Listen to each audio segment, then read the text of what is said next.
February 1st, 1943, above the Tunisian desert, 20,000 feet. The pencil scratched against the navigation chart as Lieutenant Harry C. Nuessel plotted their return course from Tunis, the numbers blurring slightly through the condensation on his oxygen mask. In 17 minutes, they would be beyond the range of German fighters. 17 minutes until relative safety. "Fighters! 12 o'clock high, coming in fast." The intercom crackled with the tail gunner's warning, but Nuessel barely had time to look up before he heard it, a sound that would haunt him for the rest of his life. Not an explosion, not the familiar hammer of machine gun fire, but what he would later describe in a letter home as a distinctly audible swoosh, followed by a tremendous jar and a whoomp. Through the plexiglass nose cone of Boeing B-17F, All-American 3, Nuessel watched in stunned disbelief as pieces of a German Messerschmitt Bf-109 tumbled past. A wing here, chunks of fuselage there, the canopy with its iron cross clearly visible as it spiraled toward the desert 5 miles below. The fighter hadn't exploded. It hadn't been shot down in the conventional sense. It had physically collided with their bomber, and somehow, impossibly, they were still flying.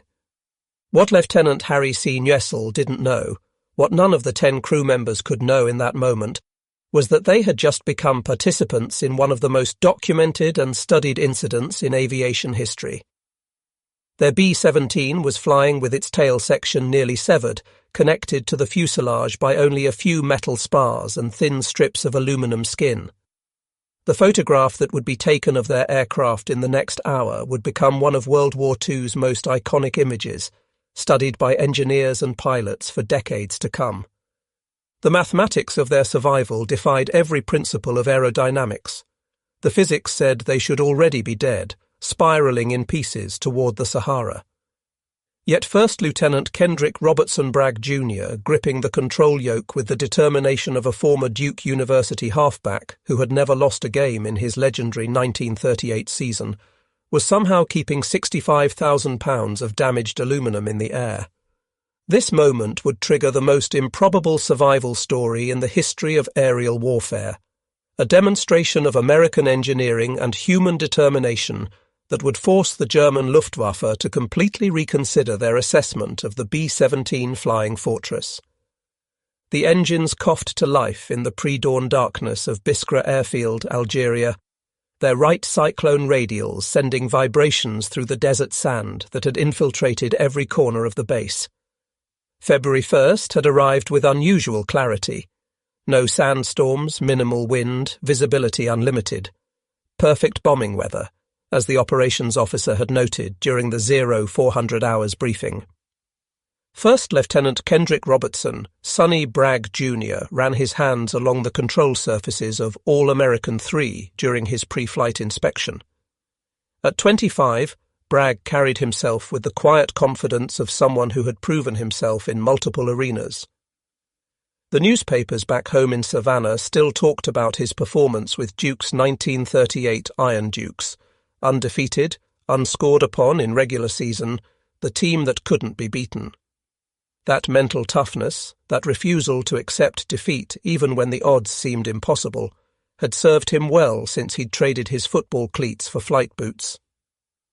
The Boeing B-17F-5BO, serial number 4124406, had been Bragg's aircraft since August 24, 1942. He knew every rivet, every quirk, every sound she made. Built at Boeing's Seattle plant, she had crossed the Atlantic as part of Operation Bolero, the massive aerial reinforcement of the European theatre. The ground crew had painted her name in bold letters along the nose. All-American 3, the third aircraft to bear that hopeful name, her predecessors lost to the hazards of war. "She's running smooth as silk, Lieutenant," Technical Sergeant Joe C. James reported from his position at the flight engineers panel. James, who would also man the top turret once they reached enemy territory, had the mechanical intuition that separated good engineers from great ones. If James said the ship was ready, she was ready. The crew assembling that morning represented the peculiar democracy of the American war effort, men from vastly different backgrounds united by training and purpose. The co-pilot, Second Lieutenant Godfrey Engel, Jr., came from a Connecticut banking family. The navigator, Harry C. Nuessel, had left his University of Minnesota engineering studies to join the Army Air Forces. The bombardier, Ralph Burbridge, had already earned his wings before Pearl Harbor, making him one of the most experienced men aboard, despite being only 23. The enlisted crew brought their own expertise. Radio operator Staff Sergeant Paul A. Galloway had mastered the temperamental liaison radios that connected bomber formations. The waist gunners, Staff Sergeant Michael Zuck and Sergeant Elton Conder, the latter a last-minute substitution from the 341st Squadron for an ill crew member, checked and rechecked their .50 caliber Brownings. And in the tail, Staff Sergeant Sam T. Sarpolus, soon to earn the nickname Lonesome Sam, for reasons that would become horrifyingly clear, settled into his isolated position with the stoicism of a man who had accepted that he was the bomber's most vulnerable defender. The 97th Bombardment Group had been the first American heavy bomber unit to see combat in Europe, flying their initial mission from England on August 17, 1942. Since then, they had relocated to North Africa as part of Operation Torch, supporting the ground campaign to drive Axis forces from the continent. The group had already paid a heavy price. Aircraft and crews lost to fighters, flak, and the unforgiving mathematics of strategic bombing. Today's target represented a critical node in the German supply system, the port facilities at Tunis and Bizerte. Every ton of supplies that reached these ports extended Axis resistance in North Africa. Every successful bomb run brought the Allies closer to clearing the continent and opening the door to southern Europe. The formation assembled over the Mediterranean with the practiced precision of an aerial ballet. 12 B-17s of the 414th Bombardment Squadron formed into their defensive box pattern, a three-dimensional formation designed to maximize the overlapping fields of fire from their .50 caliber machine guns.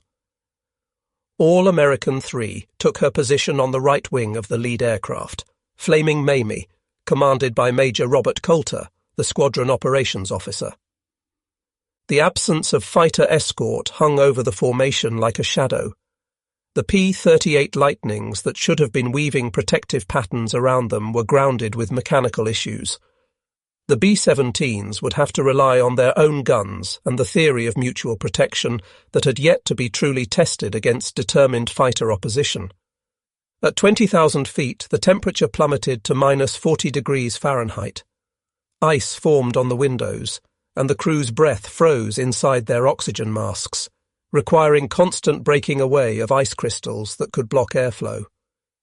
The electrically heated flight suits, a marvel of American technology, fought a losing battle against the Arctic conditions at altitude. Men would return from missions with frostbite that rivaled their combat wounds. "Target in sight," Bombardier Ralph Burbridge announced over the intercom as Tunis materialized through the scattered clouds below. The port bristled with activity, ships unloading supplies, trains waiting on sidings, trucks streaming toward the front lines where the Africa Corps was making its last stand against Montgomery's 8th Army and Patton's 2nd Corps. The bomb run required absolute precision. For 3 minutes the aircraft had to fly straight and level, no evasive action, while Burbridge synchronized his Norden bomb sight with the target below. The secret device, which the Americans guarded so carefully that it was removed from aircraft after every mission, used a complex system of gyroscopes and mechanical calculations to determine the exact release point for the bombs. "Flak coming up," someone reported unnecessarily. Everyone could see the black puffs blossoming around them, each one representing hundreds of pieces of shrapnel seeking aluminum and flesh. The German 88mm anti-aircraft guns, originally designed as anti-tank weapons, had proven devastatingly effective against bombers. Each shell was fused to explode at a predetermined altitude, creating a box of death that bombers had to fly through. "Bombs away," Burbridge announced, and all American 3 lurched upward as 4,000 pounds of high explosives fell from her bomb bay. Below, the port erupted in smoke and flame. Direct hits on the warehouses, secondary explosions from stored ammunition, ships listing at their moorings. A good strike, maybe their best yet. But the celebration was short-lived. As the formation turned west toward home, the fighters appeared. "Bandits! 2 o'clock high! Looks like 109s!" The warning came from multiple gunners simultaneously, as 2 Messerschmitt Bf-109 G4 fighters dove from their perch in the sun. The German pilots had learned from hard experience that the B-17s' defensive fire was weakest from the front. The nose guns couldn't depress enough to hit fighters coming in low, and the top turret couldn't traverse fast enough to track a high-speed frontal approach. The first fighter, piloted by Oberleutnant Julius Meimberg of 11/JG2, temporarily attached to Jagdgeschwader 53 Pik Ass, Ace of Spades, opened fire at 500 yards. His 20mm cannons and 13mm machine guns sparkled along his wings as he pumped rounds into Flaming Mamie. The lead bomber shuddered under the impact, pieces of aluminum peeling away like confetti. The second fighter, flown by Feldwebel Erich Patzier of 6/JG53, bore in on All-American 3. Patzier was no novice. With 16 confirmed victories, he had earned the Ehrenpokal der Luftwaffe, the honour goblet awarded to successful fighter pilots. He knew exactly where to aim: the cockpit, to kill the pilots; the engines, to cripple the bomber; the wing roots, where the fuel tanks lived. But something went wrong. At 300 yards, Patzier began his escape manoeuvre, a half-roll that would take him under the bomber and out of the defensive fire. It was a move he had executed dozens of times. But this time, whether from overconfidence, target fixation, or a mechanical failure, he started the manoeuvre too late. Or perhaps, and here the historical record becomes crucial, he didn't start it at all because he was already dead. "I had him in my sights," Ralph Burbridge would later recall. "He was coming straight at us, and I could see his face through the windscreen." Then the top turret opened up. James had him too. The fighter jerked, like someone had yanked it with a string, and started this lazy roll to the right. Technical Sergeant Joe James, manning the twin .50 calibers in the top turret, had put a burst directly into the Bf-109's cockpit. At least one round, possibly more, had found Erich Patzier. Whether he died instantly or was merely incapacitated, the effect was the same. 2,000 pounds of fighter aircraft, travelling at over 350 miles per hour, was suddenly without conscious control. What happened next occurred in less than 2 seconds, but would be analysed for decades. The Bf-109, in its uncontrolled roll, sliced into All-American 3, just aft of the waist gun positions. The German fighter's left wing cut through the bomber's fuselage like a sword through paper, creating a diagonal gash that ran from the base of the vertical stabilizer across to the left horizontal stabilizer, which was completely severed. Navigator Harry Newsell's contemporary account, written to his brother within days of the incident, provides the most visceral description. "The fighter hit us with a swoosh and a bang that shook the whole ship. I looked back through the companionway and couldn't believe what I saw. Daylight where there should have been airplane. The physics of the impact defied comprehension. The Bf-109's wing, travelling at a relative velocity of nearly 400 miles per hour, should have cut the B-17 completely in half. Instead, by mere chance, or what many crew members would later call divine intervention, the fighter's wing missed the main structural spars on the right side of the fuselage by inches. The tail section, containing Staff Sergeant Sam Sarpolus, remained attached by what investigators would later describe as the absolute minimum structural connection necessary to maintain any control authority. The German fighter disintegrated. Its wing, torn off by the impact, remained partially embedded in the B-17's fuselage. The engine and forward fuselage tumbled away in a ball of flame. The tail section, with its distinctive yellow nose and black crosses, spun like a maple seed toward the desert below.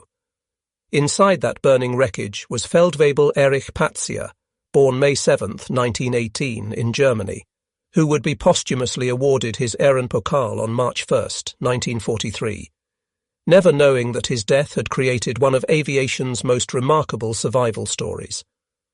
But the crew of All-American 3 had no time to contemplate the fate of their attacker. They had problems of their own, problems that, by all laws of physics and aerodynamics, should have been insurmountable.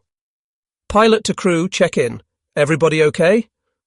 Bragg's voice over the intercom was steady, betraying none of the physical strain of wrestling with controls that had suddenly gone mushy and unresponsive.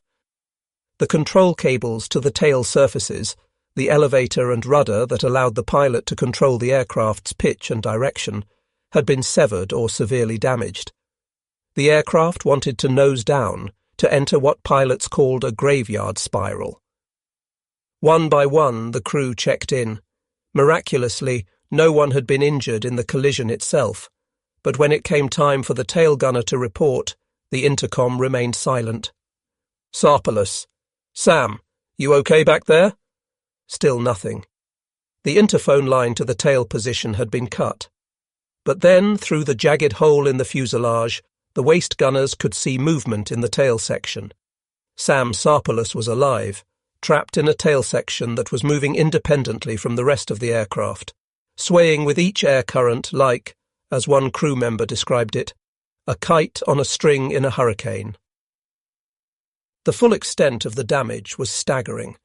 The left horizontal stabilizer was completely gone, shorn off by the Bf-109's wing. The elevator on that side had vanished with it. The vertical stabilizer, the large upright tail surface, had a massive gash through its base. The fuselage itself was opened like a tin can from the tail gunner's position forward to just behind the waist gun windows. Control cables hung loose in the slipstream. Hydraulic fluid leaked from severed lines. Lieutenant Charles Cliff Cutforth, navigator aboard the nearby B-17 flying flit gun, managed to maneuver close enough to take a photograph that would become one of the war's most famous images. In it, the tail section of All-American 3 is clearly offset from the normal alignment, canted at an angle that suggests imminent structural failure. The diagonal slash through the fuselage is visible, along with the missing stabilizer. The fact that the aircraft is maintaining level flight seems to violate fundamental laws of physics. "Jesus Christ," someone breathed over the intercom. "The whole back end is about to come off." Co-pilot Godfrey Engel Jr. worked frantically with Bragg to find some combination of control inputs that would keep them airborne. With the traditional control surfaces compromised, they had to innovate. The autopilot system, connected to the Norden bomb site, used electrical servos rather than mechanical cables. By engaging it partially, they could provide some stability. Differential engine power, running the left engines at higher power than the right, could help counteract the tendency to yaw. But every input had to be gentle, measured. Too much force on any control, and the tail might simply tear away. "All-American," Major Coulter's voice crackled over the radio from Flaming Mamie, which had also been badly damaged in the fighter attack. "Can you make it home?" Bragg looked at the fuel gauges. No major fuel leaks, tanks still reading adequate reserves.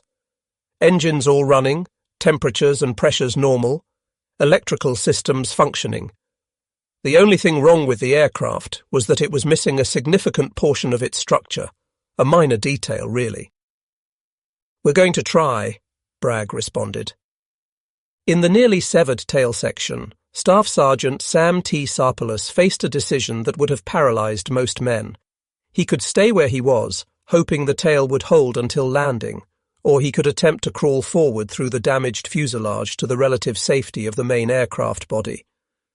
The tail section was moving independently, sometimes feet out of alignment with the rest of the aircraft.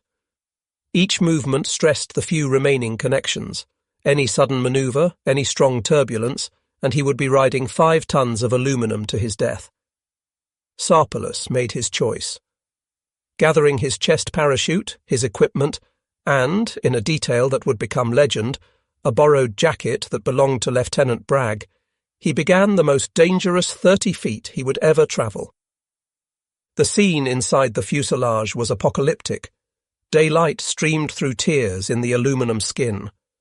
Wind howled through the gaps, creating a maelstrom of loose equipment, spent shell casings, and debris from the German fighter. The fuselage floor, never designed to support weight without the surrounding structure, flexed dangerously under his hands and knees. One wrong move, one failure of the overstressed aluminum, and he would fall through into 5 miles of empty air. Waist gunner Michael Zook watched Sarpalus's approach with a combination of admiration and disbelief. He came crawling through that mess like it was a Sunday stroll, Zook would later recall. Calm as could be, dragging his gear behind him. When he finally made it to us, first thing he does is hand the lieutenant's jacket to me and say, "Make sure the skipper gets this back. He might need it when we land." The journey that should have taken seconds had taken nearly 10 minutes, but Sam Sarpalus had made it. All 10 crew members were now in the forward section of the aircraft, should they need to bail out. The bomber formation faced a terrible decision. Standard procedure dictated that damaged aircraft that couldn't keep pace should be left behind. They endangered the entire formation by forcing it to slow down and become more vulnerable to fighter attack. But the crews of the 414th Squadron weren't about to abandon all American 3.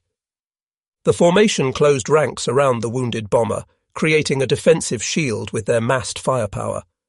It meant accepting greater risk for themselves, flying slower, maintaining formation longer, staying in enemy airspace precious minutes more than necessary.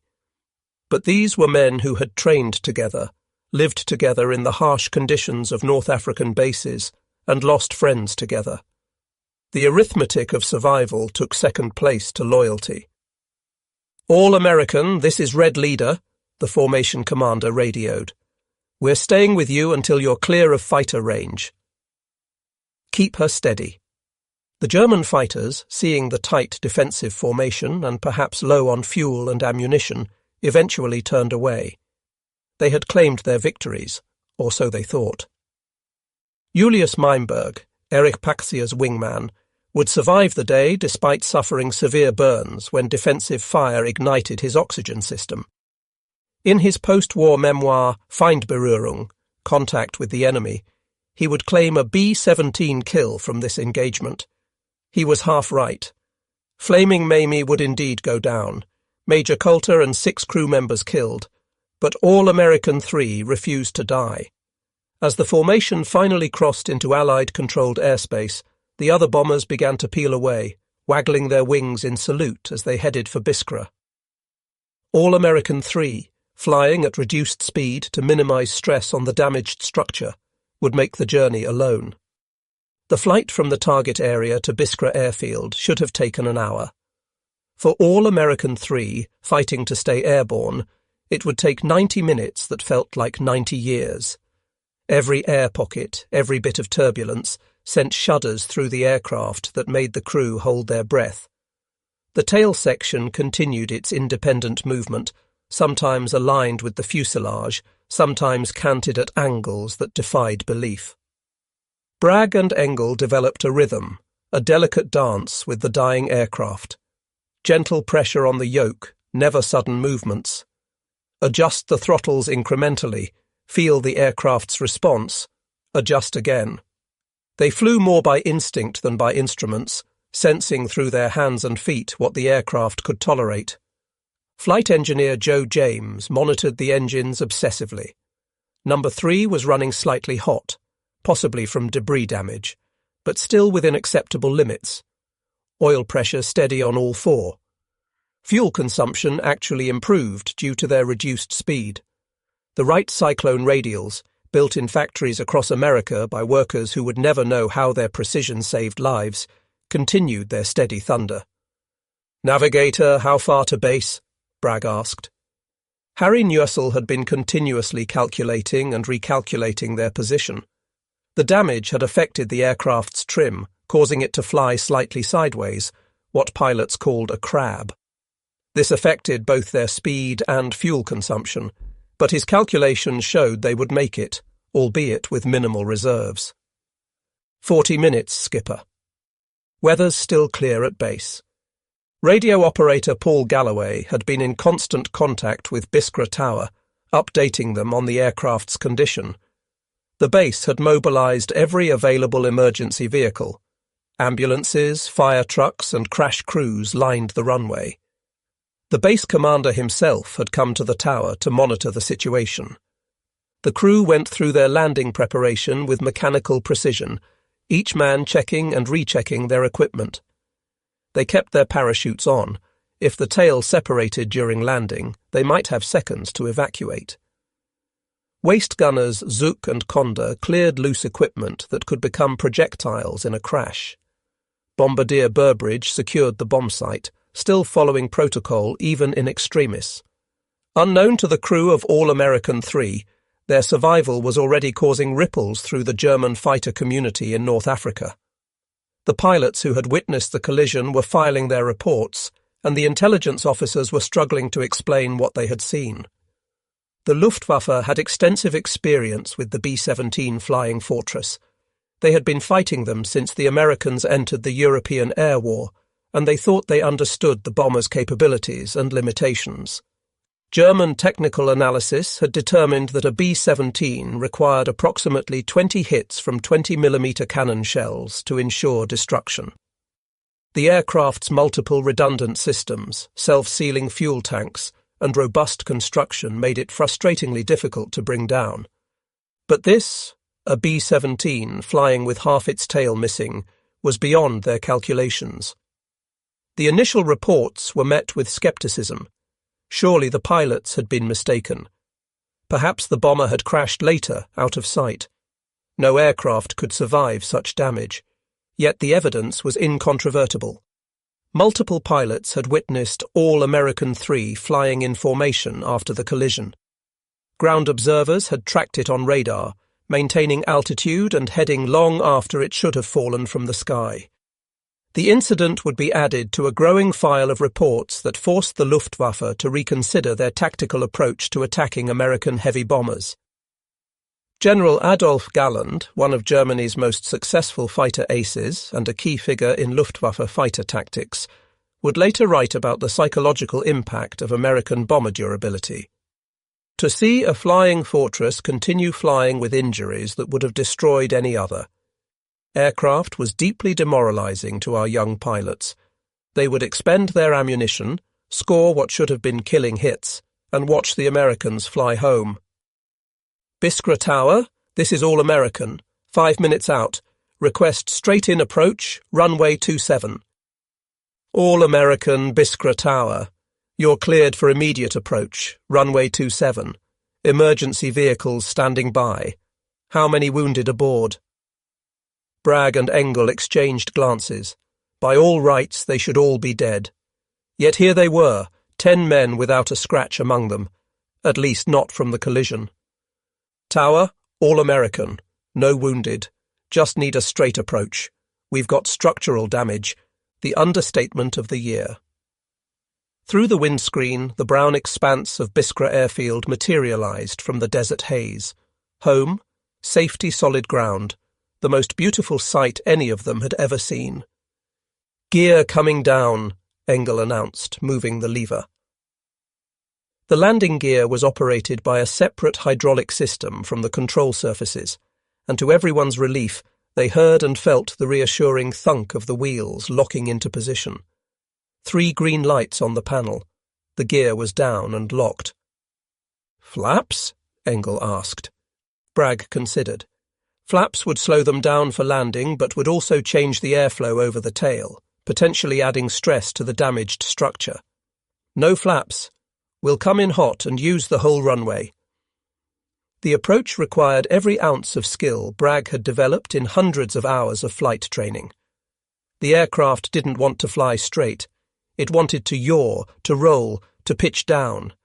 Every correction required an opposite correction, a constant battle against aerodynamic forces that should have won 80 miles ago. 1 mile out, half a mile. The runway rushed up to meet them, wider and more welcome than any runway had ever been. Ground crews lined the taxiways, watching in stunned silence as the impossible aircraft made its final approach. Some would later say they could see daylight through the fuselage from a quarter-mile away. The main wheels kissed the sand-swept runway at 110 miles per hour, faster than normal but as gently as Bragg could manage. The aircraft settled, and for a moment it seemed the landing would be textbook perfect. Then physics reasserted itself. Without the tail wheel, which had been destroyed in the collision, the tail section dropped to the runway surface. The aircraft became a 65,000-pound sled, grinding down the runway in a shower of sparks and aluminum fragments. The sound was indescribable, metal on concrete, a shriek that could be heard miles away. Bragg and Engel stood on the brakes, fighting to keep the aircraft straight as it decelerated. Without the tail wheel and with compromised rudder control, any deviation from straight ahead could cause a ground loop, a violent rotation that would certainly tear the aircraft apart. 100 yards, 200, 300. The aircraft finally ground to a stop, sitting at an awkward angle with its tail on the runway and its nose pointed skyward. For a moment, nobody moved. Then, as if on signal, all 10 crew members scrambled for the exits. They assembled on the runway, looking back at their aircraft in disbelief. The damage was even worse than they had imagined. The tail section hung at an impossible angle, connected to the fuselage by what appeared to be strips of aluminum no thicker than heavy paper. How it had held together for 90 minutes of flight was beyond comprehension. "No business, Doc," Bragg told the flight surgeon, who rushed up with his medical team. "We're all fine. Not a scratch." The doctor looked from the crew to the aircraft and back again, his expression suggesting he was witnessing either a miracle or a mass hallucination. What happened next would become part of the legend, told and retold in ready rooms across the theatre. 3 ground crew members from another squadron, curious about the damage, climbed aboard All-American 3 to get a closer look. They made their way aft, peering through the gash in the fuselage, marvelling at the destruction. Their combined weight, perhaps 500 pounds, was the final straw. With a grinding, tearing sound of overstressed metal finally giving way, the tail section separated completely from the fuselage and collapsed onto the runway. The 3 airmen scrambled clear, white-faced and shaking, suddenly understanding just how close to death the aircrew had been for the past 90 minutes. Master Sergeant Hank Hyland, the crew chief responsible for All-American 3, walked slowly around the wreckage, taking notes on a clipboard. His job would be to determine if the aircraft could be repaired or should be written off as a total loss. It was a question that should have been academic. No aircraft this badly damaged could ever fly again. But this was 1943, and America was producing B-17 at a rate that seemed impossible to everyone except the Americans themselves. In Seattle, Burbank and Long Beach, workers were completing a new flying fortress every few hours. The production lines ran 24 hours a day, 7 days a week, staffed by men too old or too young for military service, and by women who had never seen the inside of a factory before Pearl Harbor. Hyland looked at the serial number painted on the tail, 41-24406. This aircraft had already survived more than any machine should be asked to endure. Perhaps she had one more miracle left in her. The conventional wisdom said All-American 3 was finished. The damage was too extensive, the structural integrity too compromised. In any other air force, she would have been cannibalized for spare parts and the remainder scrapped. But the United States Army Air Forces in 1943 operated on a different philosophy. If it could be fixed, it would be fixed. Master Sergeant Hyland and the men of the 50th Air Service Squadron spent 6 weeks performing what could only be described as major surgery. They found a tail section from another B-17 that had been damaged beyond repair in a landing accident. Using techniques more suited to a shipyard than an aircraft maintenance facility, they grafted the salvaged tail onto All-American 3. The work was meticulous and exhausting. Every rivet had to be perfect. Every control cable had to be properly tensioned. Every electrical connection had to be tested and retested. The men worked in the desert heat that could reach 120 degrees Fahrenheit, then through the desert nights when the temperature would plummet toward freezing. They worked because every repaired aircraft meant one more bomber to strike at the enemy, one step closer to ending the war. The repair was crude by Boeing factory standards. The aircraft would never be the same. She would be slower, less responsive, prone to vibrations that hadn't existed before. But on May 10th, 1943, All-American 3 flew again, carrying another crew on a mission to Sicily. The ground crews watched her take off with a mixture of pride and apprehension. They had brought her back from the dead, but would she hold together? She did. All-American 3 would continue flying missions, though relegated to less demanding roles: transport flights, training missions, milk runs to areas where fighter opposition was unlikely. She had earned the right to an easier life. On March 6, 1945, at Lucera Airfield in Italy, she was finally retired and salvaged, her war over at last. The research into the identity of the German pilot who collided with All-American 3 reveals a young man whose story intersected with history in the most violent way possible. Feldwebel Erich Paxier was 24 years old on February 1st, 1943, just a year younger than Kendrick Bragg. Born on May 7, 1918, he had grown up in a Germany transformed by National Socialism, trained in glider clubs that were secretly preparing pilots for the Luftwaffe that wasn't supposed to exist under the Treaty of Versailles. By early 1943, Paxier had proven himself an exceptional fighter pilot. His 16 confirmed victories placed him among the successful but not legendary aces of the Luftwaffe, men who did their job with skill and professionalism, but whose names wouldn't be celebrated in propaganda broadcasts. He flew with 6/Jagdgeschwader 53 Pick Ass, one of the most successful fighter wings in the Luftwaffe, credited with over 4,000 Allied aircraft destroyed during the war. The Bf-109 G4 he flew that day represented the latest evolution of Willy Messerschmitt's revolutionary fighter design. Powered by a Daimler-Benz DB605 engine producing 1,475 horsepower, armed with a 20mm cannon firing through the propeller hub and two 13mm machine guns in the nose, it was a formidable opponent for any Allied aircraft. In the hands of an experienced pilot like Paxier, it should have been more than a match for a lumbering B-17. But the calculus of aerial combat is unforgiving. One moment of inattention, one bullet in the wrong place, and experience becomes irrelevant. The burst from Technical Sergeant Joe James's twin .50 calibers found its mark, and Erich Paxier's war ended in an instant.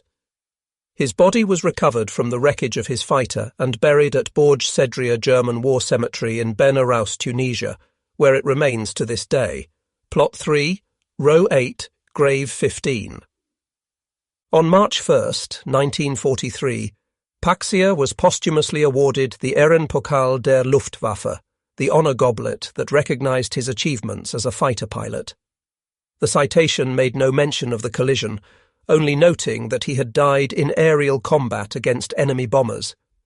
His family would receive the traditional letter from his commanding officer, expressing regret and praising his service to the Reich. They would never know that their son's death had created one of the most remarkable survival stories in aviation history. The survival of All-American 3 became a case study for Boeing engineers and Army Air Force's technical analysts. How had an aircraft missing critical structural components managed to fly for 90 minutes? The answer lay in the revolutionary design philosophy that had created the B-17. Unlike previous bombers, which relied on a single main spar running through the wing and fuselage, the B-17 used a semi-monocoque construction. The strength came not from a single component, but from the entire structure working together. The aluminum skin itself carried loads, reinforced by frames and stringers that distributed stress throughout the airframe. When primary load paths failed, secondary and even tertiary paths could, under the right circumstances, carry enough load to maintain structural integrity.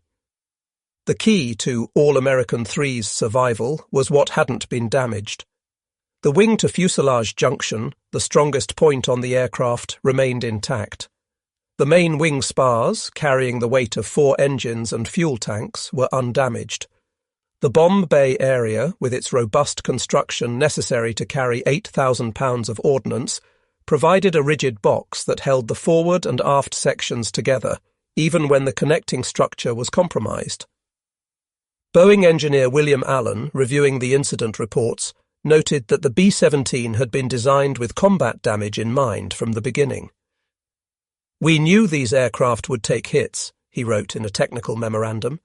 "We built in redundancy wherever possible. Multiple control cables, backup hydraulic systems, structural members that could carry loads even when their neighbours failed. The fact that this aircraft survived such extreme damage validates every extra pound of structure we included." The electrical system played a crucial role in the aircraft's survival. While the mechanical control cables were severed or damaged, the electrical wires running to the autopilot servos remained partially functional. This allowed Bragg and Engel to maintain some control authority through the Norden bombsite's autopilot system, a capability that hadn't been designed for this purpose, but proved invaluable in extremis.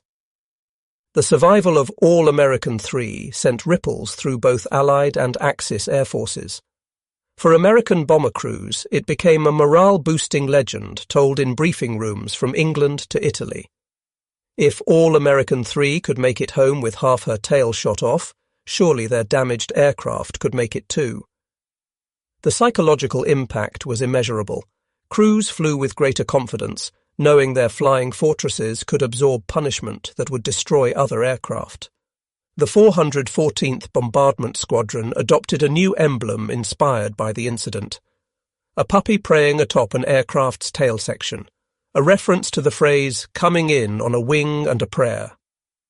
Though the famous song of that title was actually written about another aircraft, Thunderbird, the association with All-American 3 became permanent in squadron lore. For the Germans, the incident reinforced growing concerns about American industrial capability.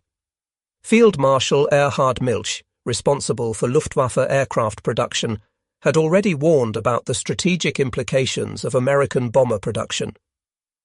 "The Americans are building bombers like we build cars," he told a conference of fighter commanders. "No, faster than we build cars. And these bombers are not fragile. They are flying tanks."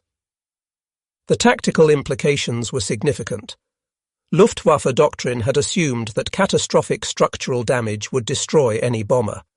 Pilots were trained to aim for critical points, wing routes, cockpits, bomb bays, where a few well-placed cannon shells should prove fatal.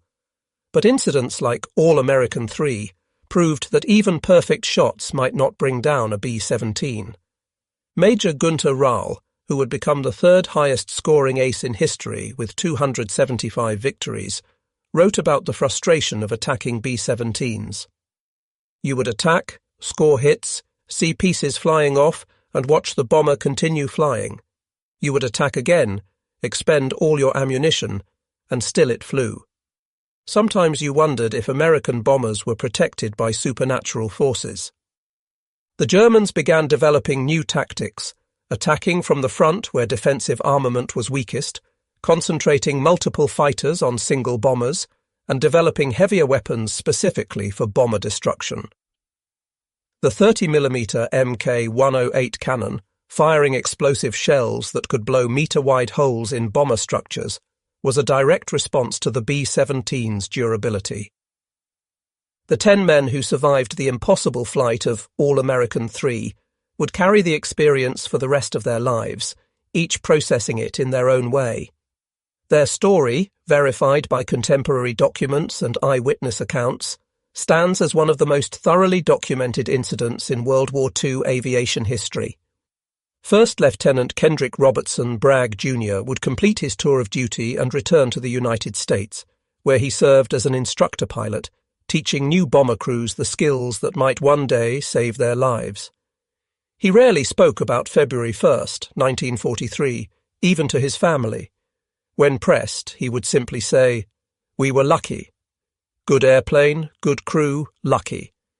He died on October 13th, 1999, at the age of 81, taking with him the full measure of what it felt like to fly an aircraft that shouldn't have been flyable. Navigator Harry C. Newessel's letter home, written within days of the incident, provides our most contemporary account of the event. The letter, preserved with all 10 crew members' signatures, captures the immediate aftermath before time and retelling could alter the details. "I still can't believe we made it," he wrote. "When I looked back and saw daylight through the airplane, I thought we were finished."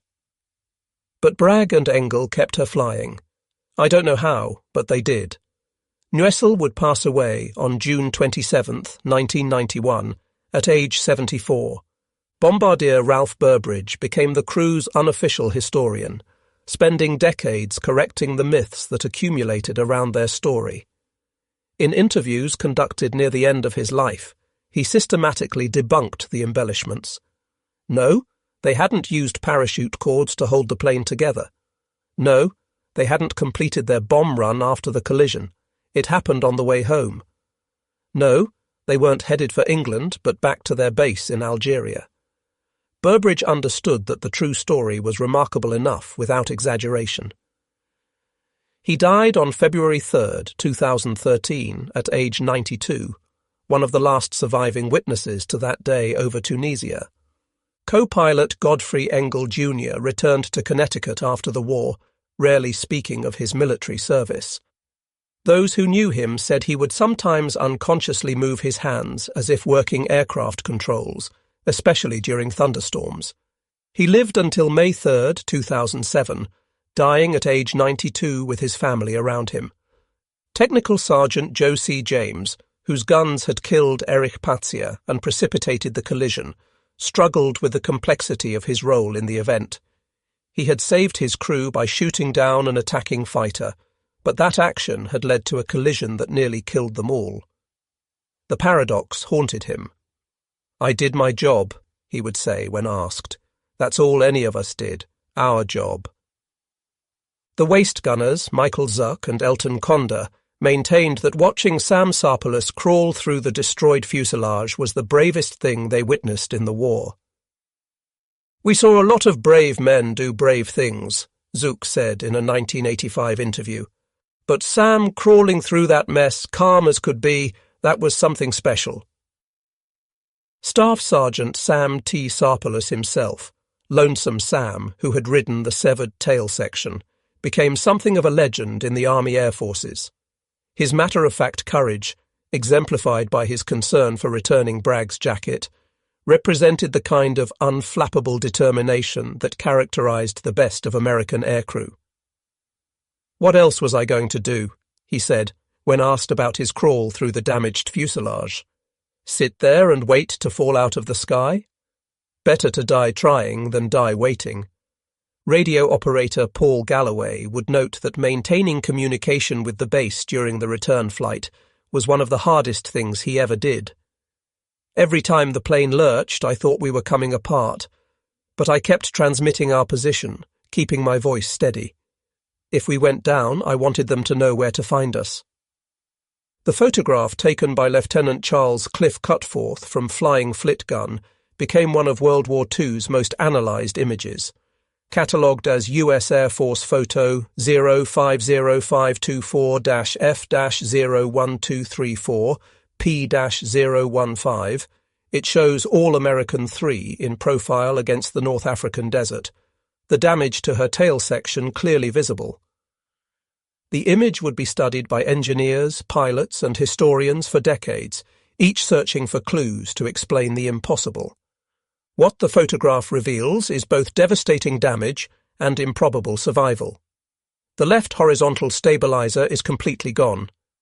The vertical stabilizer shows a massive diagonal gash. The fuselage is opened from the tail gunner's position forward.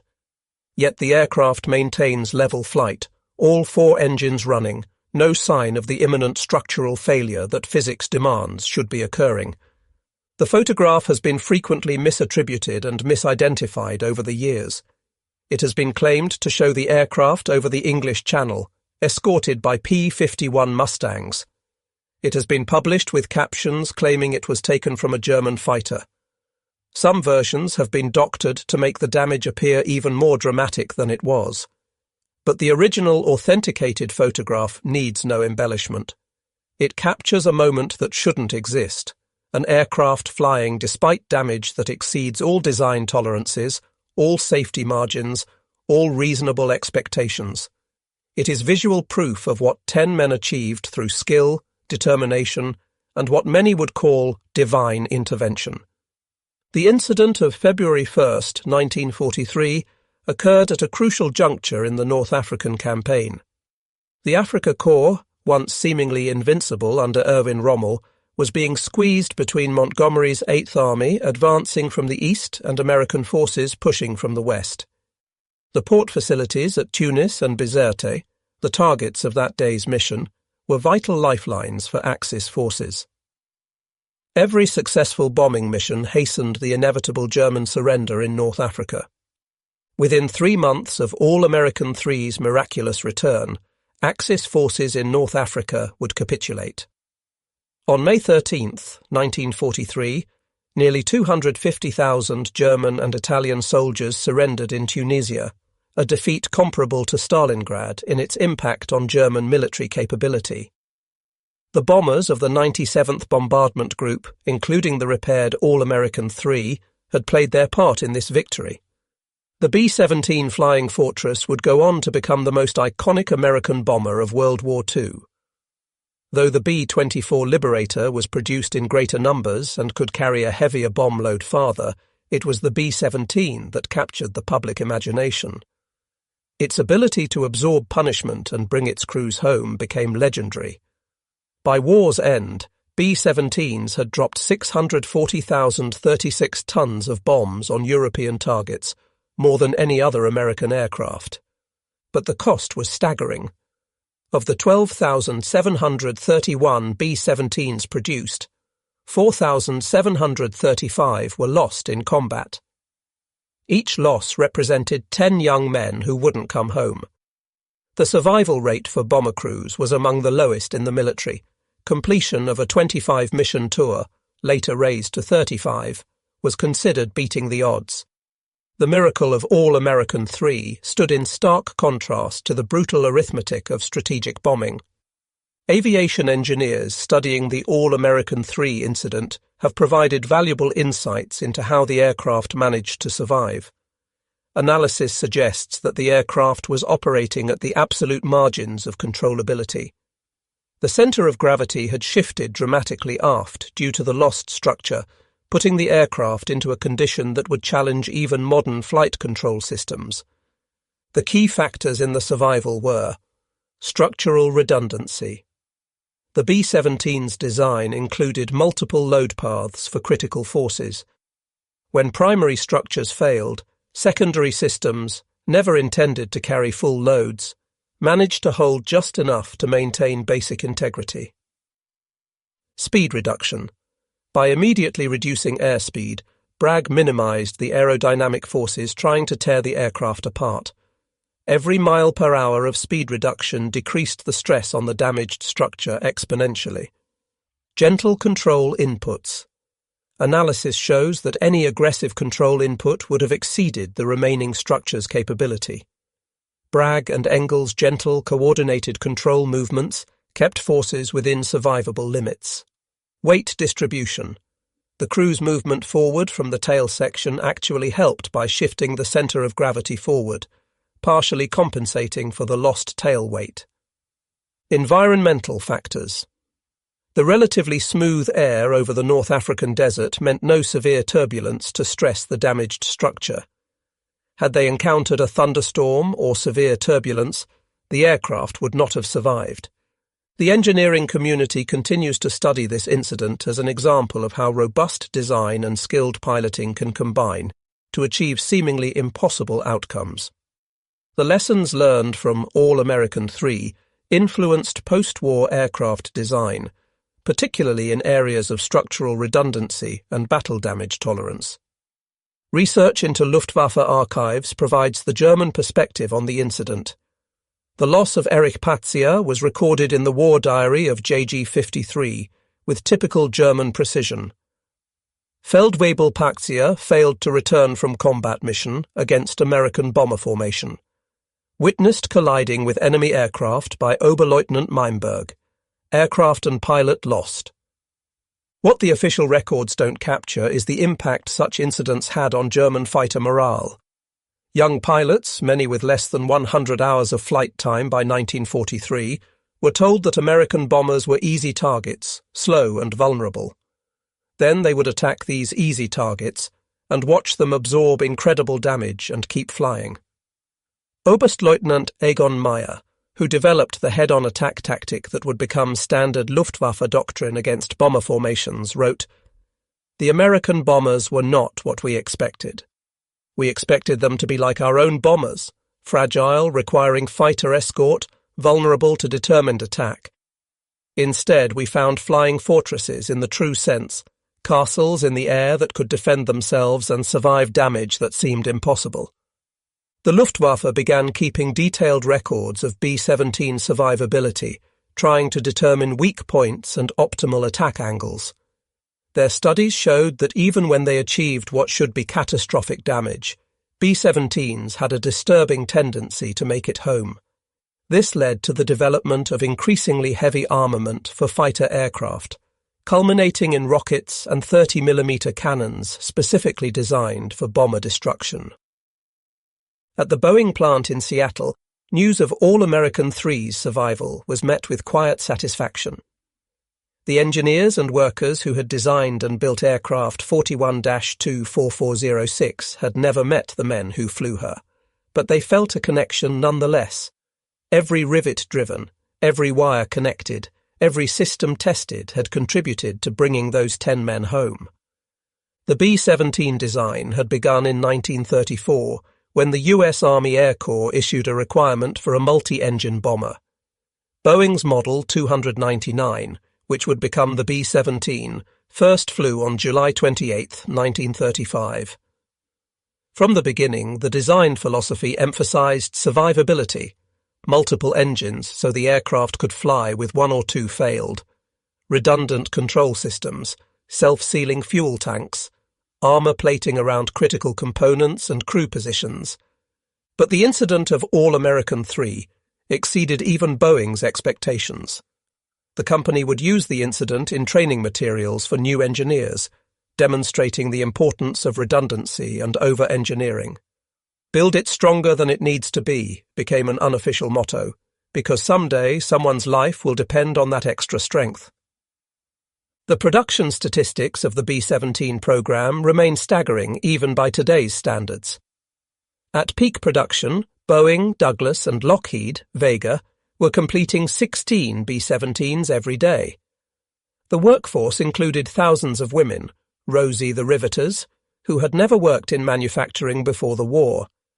Yet they achieved quality standards that would be challenging today with computer-controlled machinery.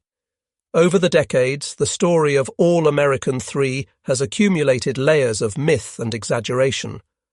Various retellings have added dramatic elements that never occurred. The crew using parachute cords to hold the plane together, completing their bombing run after the collision, flying all the way to England, the tail gunner being rescued mid-flight. These embellishments, while dramatic, actually diminish the true achievement. The reality, verified by contemporary documents, crew testimony, and photographic evidence, needs no exaggeration. 10 men flew a catastrophically damaged aircraft 90 minutes and 150 miles to safety. They did it through skill, determination, and teamwork. They did it without losing a single crew member. They did it in an aircraft that had no business flying but somehow forgot to fall from the sky. Ralph Burbridge, the bombardier who spent his later years correcting the record, understood this. "The true story is amazing enough," he said in his final interview. "We don't need to make things up. What happened that day was impossible, but we did it anyway, That's the story that should be told. The 414th Bombardment Squadron would fly 178 combat missions during World War II, losing 85 aircraft and hundreds of aircrew. But no story from their combat record matched All-American 3 for sheer impossibility. The incident became part of squadron identity, a touchstone story that defined what they were capable of achieving. The squadron's new emblem, inspired by the incident, showed a puppy praying atop a tail section. The choice of a puppy rather than a more martial symbol reflected the youth of the aircrew. Most were in their early 20s, and their vulnerability in the face of enemy fighters and flak. Yet the praying attitude suggested both hope and the divine intervention many crew members genuinely believed had saved All-American 3. Veterans of the 414th would gather for reunions decades after the war, and inevitably someone would retell the story of February 1st, 1943. Men who had flown their own harrowing missions, who had their own stories of survival against the odds, would listen with respect to the tale of the bomber that refused to die. The German fighter forces' encounter with All-American 3 was part of a learning curve that would drive significant tactical and technical evolution throughout 1943. The Luftwaffe had begun the war with fighters optimized for dogfighting, light maneuverable aircraft with rifle-caliber machine guns adequate for downing other fighters. The appearance of heavy bombers forced a complete reconsideration. By mid-1943, partially in response to incidents like All-American 3, German fighters were being outgunned with heavier weapons. The Bf-109 G6, introduced shortly after the Tunisia incident, carried a 30mm Mk-108 cannon that fired explosive shells capable of blowing metre-wide holes in bomber structures. The FW-190 was modified to carry multiple 20mm cannons and even 210mm rockets specifically for bomber destruction. Major Walter Nowotny, who would become one of the Luftwaffe's most successful bomber interceptors with 258 victories, wrote about the evolution.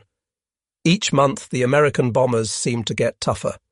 We would develop new tactics, new weapons, and they would counter with better defensive formations, better armour, longer-range escort fighters. It was a race we were slowly losing. The psychological impact on German pilots was significant. Young pilots, increasingly poorly trained as the war progressed, were told to press home attacks against bomber formations. But pressing home attacks against B-17s meant flying into converging streams of .50 caliber fire from multiple aircraft. The survival rate for German fighter pilots declined precipitously as 1943 progressed. The survival of All-American 3 was made possible not just by Boeing's design, but by an entire industrial ecosystem that supported the aircraft. The Wright R-1820 Cyclone engines were built in factories in New Jersey and Ohio. The 50 caliber machine guns came from facilities in Connecticut and Michigan. The aluminum skin was rolled in plants in Tennessee and Washington. The instruments were manufactured in dozens of specialized facilities across the country. This distributed production network meant that no single bombing raid, no single sabotage operation could significantly impact B-17 production. It also meant that improvements and modifications could be rapidly implemented across the production network. Lessons learned from combat damage were incorporated into new aircraft within weeks. The scale of American industrial mobilization remains difficult to comprehend. In 1939, the U.S. Army Air Corps had 1,700 aircraft total. By 1945, American factories had produced nearly 300,000 military aircraft. The B-17 program alone employed over 40,000 workers at Boeing's Seattle plant, working 3 shifts around the clock. Beyond the technical marvel and strategic implications, the story of All-American 3 is fundamentally about 10 young men facing impossible circumstances. They were not professional soldiers, but citizens who had answered their nation's call. Bragg had been a college athlete, Nuessel an engineering student. Burbridge had joined before Pearl Harbor simply because he wanted to fly. Their calm professionalism in the face of catastrophic damage speaks to the quality of American aircrew training. The Army Air Forces had created, from scratch, the largest aerial training program in history. By 1943, training bases scattered across America were producing 100,000 new pilots annually, along with similar numbers of navigators, bombardiers, gunners, and other aircrew. This training emphasized not just technical skills, but crew coordination and emergency procedures. Crews flew together through advanced training, learning each other's strengths and weaknesses, developing the teamwork that would save lives in combat. The crew of All American 3 had flown together for months, creating the mutual trust that allowed them to function effectively even when their aircraft was literally falling apart around them. While the survival of one bomber might seem tactically insignificant in a war involving thousands of aircraft, the strategic impact was considerable. The incident occurred during a critical period when American daylight bombing doctrine was being severely tested.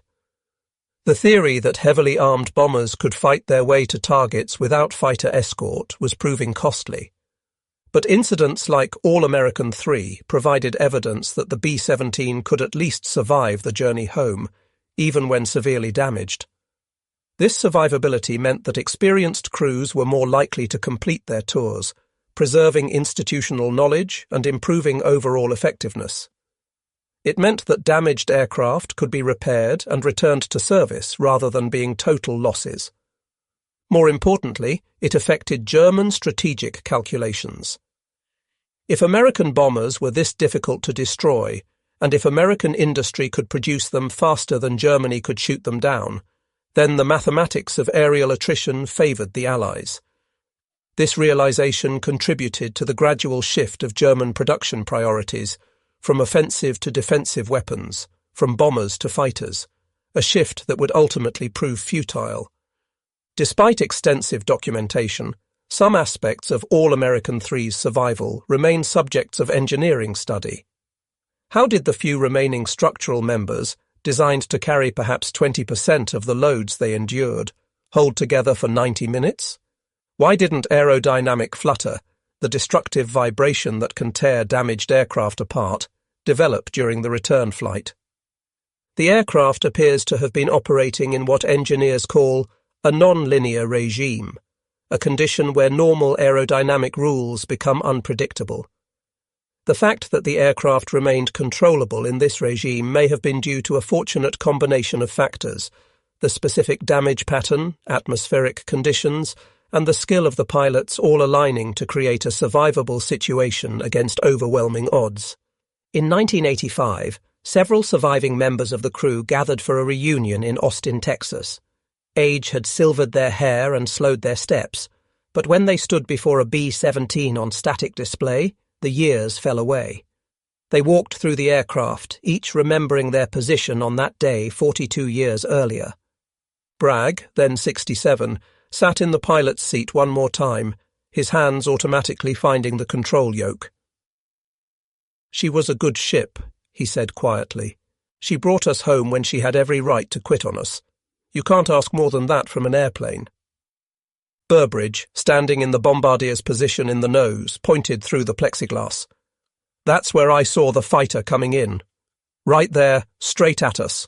I can still see his face sometimes, just before James got him." They signed autographs for aviation enthusiasts who had come to meet the men of All American 3.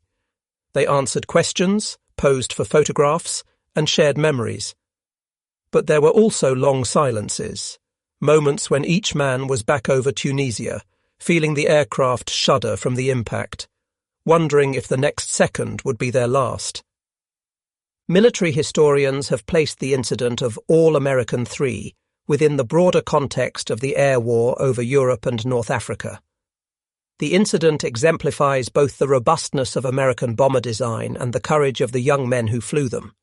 It demonstrates that survival in aerial combat often depended on a combination of good engineering, skilled piloting, and simple luck. The incident also influenced post-war aviation design. The concept of redundancy, of building aircraft that could survive battle damage, became central to military aircraft design. Modern combat aircraft incorporate lessons learned from B-17 combat experience, including multiple hydraulic systems, redundant flight controls, and structural designs that prevent catastrophic failure from localized damage. The statistics of all American 3's survival remain compelling. 90 minutes, flight time from collision to landing. 150 miles, distance flown with catastrophic damage. 20,000 feet, altitude at impact. 10 men, crew members who all survived uninjured. 0 feet, distance the tail section was effectively attached by. 6 weeks, time to repair and return to service. One photograph. That captured the impossible for history. 16 victories. Eric Patzier's combat record before the collision. 41-24406, the serial number that should have been on a loss report. These numbers tell a story of survival that shouldn't have been possible, yet was meticulously documented and verified. Today, only a handful of B-17s remain airworthy, maintained by dedicated organizations that keep the memory of the flying fortress alive. When these aircraft appear at air shows, elderly veterans and aviation enthusiasts gather to see them, to hear the distinctive sound of Wright Cyclone engines, to remember. The story of All American 3 is told at these gatherings, usually by someone who knew someone who was there, or who has studied the incident in detail. Young people listen with skepticism. Surely the story has been exaggerated. Then they see the photograph, read the crew testimonies, examine the technical reports. The skepticism turns to amazement. The aircraft herself is long gone, scrapped in 1945 after giving everything she had to give. But her story endures in museums, in books, in the memories of an ever-dwindling number of World War II veterans. She has become more than just an aircraft. She has become a symbol of American industrial capability, of aircrew courage, and of the sometimes inexplicable nature of survival in war. In his last interview before his death in 2013, Bombardier Ralph Burbridge was asked what message he wanted to leave about All American 3.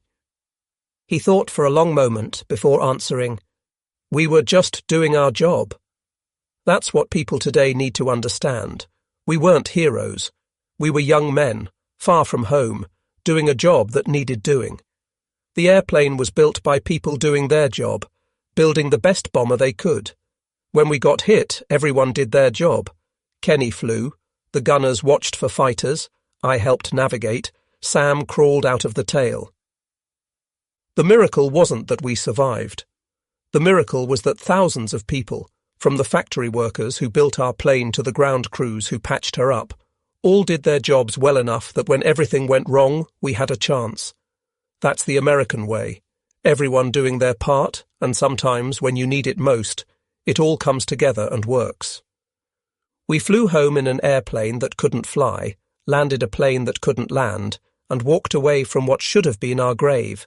If that's not a miracle, I don't know what is. The story of All American 3 transcends the boundaries of a simple combat narrative. It represents a moment when the impossible became possible, when engineering excellence met human determination and created an outcome that still challenges our understanding of what aircraft can survive.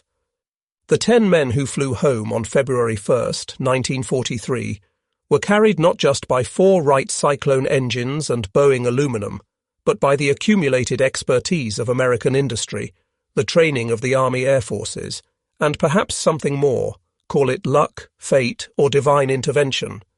Their survival proved that the B-17 Flying Fortress had earned its name not through propaganda, but through demonstrated capability.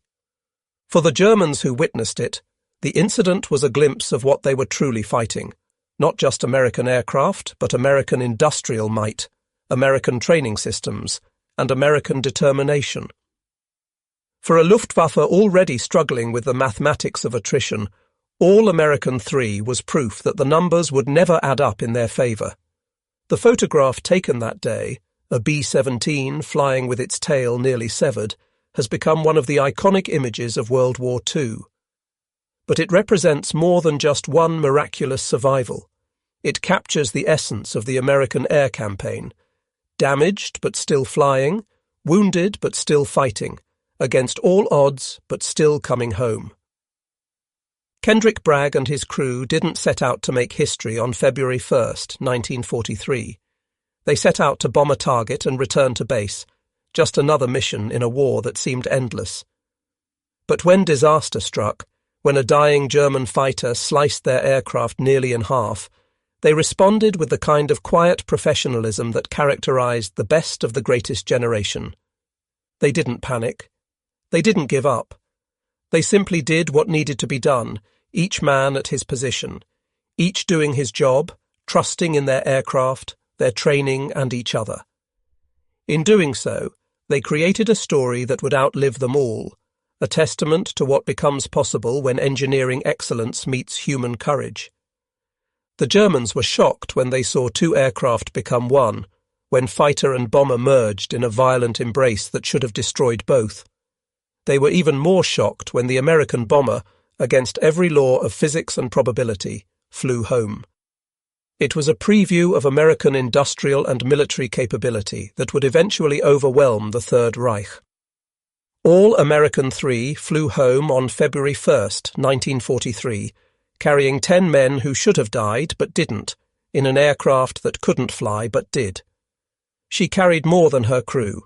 She carried proof that American bombers were tougher than anyone imagined, that American air crews were equal to any challenge, and that sometimes, in war's darkest moments, the impossible becomes possible. The tail section that finally fell off after landing, that couldn't support the weight of 3 curious ground crew members, had somehow supported itself in flight for 90 minutes. It remains one of aviation's enduring mysteries, a reminder that human courage and determination can sometimes overcome even the laws of physics. Today, when engineers study the incident, when historians document it, when veterans remember it, they all come to the same conclusion. This shouldn't have been possible. Yet the evidence is incontrovertible. The photographs, the testimonies, the official records all confirm that all American 3 flew home when she should have fallen from the sky. In that impossibility lies the true meaning of the story. It reminds us that in the extremity of human experience, when life and death hang in the balance, ordinary people can achieve extraordinary things. 10 young Americans, in a broken airplane over hostile territory, refused to accept defeat. In their refusal, in their determination to survive against impossible odds, they created a legend that will endure as long as people remember the Second World War. The Germans were shocked when 2 B-17s flew piggyback, one dying, one damaged, but determined to survive.